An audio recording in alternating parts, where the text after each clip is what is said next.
Islam, as it operates on let's say, a community level or a cultural level, is going to do so kind of using as a guideline the cultural context of where it is. Right? And I kind of alluded to that already, in terms of the way of dress and also in terms of the way of how people interact with one another. And what's happening today is that people are trying to take a particular cultural manifestation and uniformize everything, say, this is Islam, you have to do it this way. Right? Don't tell me that the Qutr and the Ghutal, right, what they wear in the Arabian Gulf, that's the Sunnah.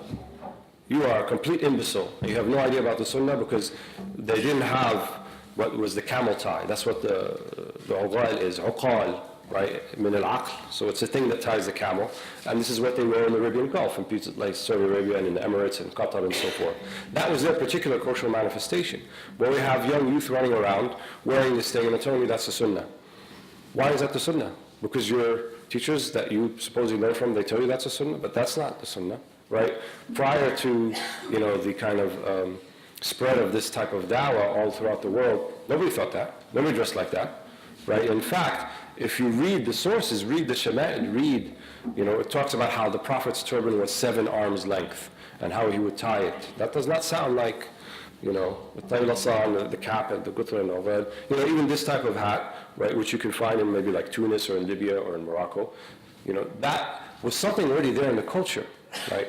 You think that the dome and the minaret, that was in the time of the Prophet ﷺ? It was not. There was no dome, there was no minaret. There was no minbar built from wood and steps on it. There was no prayer niche. We didn't have a thing in the wall that was a prayer niche. There were no walls in the first masjid. There was no carpet. You walked in and you crossed over, there was pebble covering, just as pebble coverings from the outside. All of these things were cultural manifestations that developed over time, right? And so if you make the claim that we need to go back and live like that, exactly. Khalas, then get rid of all of the stuff that happened since that time, right? Get rid of all of the Arabic books that talk about nahu and sarf and balagha, because those terms were never used by the Sahaba. If you go to them and ask them, what's nahu? Like nahu, what are we talking about? Nahu means like something, right? And it's said that Sayyidina Ali said to Abu al-Aswad al-Du'ali, the first grammarian, اكتب نحو كذا, write like this, اسم وفعل وحرف. That's the khabar that they say. So none of that existed. The whole system of learning, we didn't have the word madrasa, right? It's kalima muwallada, as we say. There was no madrasa in the time of the Prophet ﷺ. The word was not used like that.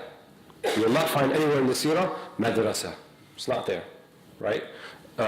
This came about later.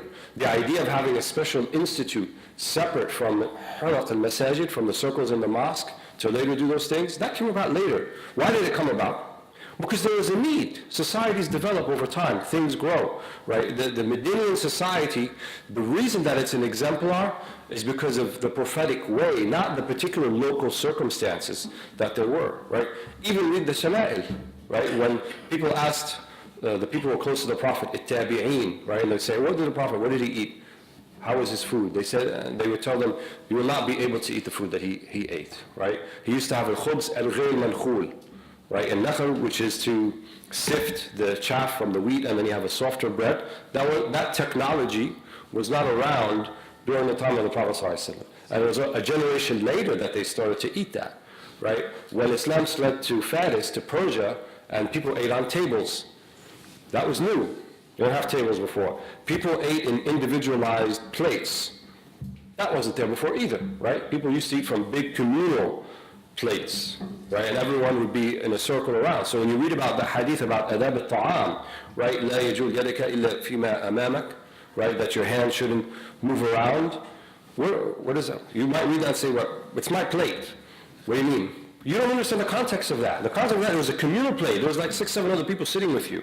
So you wouldn't go to the other side and grab their apple when you have an apple in front of you. Right, that's why they said if there are different asnaf, if there are different categories of food, you are allowed to go, right? But if it's all the same, don't eat except for the thing in front of you. Where does that principle come from? Right? What we said in the very beginning, kaf al-adha. You don't bring harm to anybody else, even in the way that your hand moves around in the food. Compare that to the modern ethos which said, I have a right to apply my individualistic hawa my caprice anywhere that I want, and that's my right.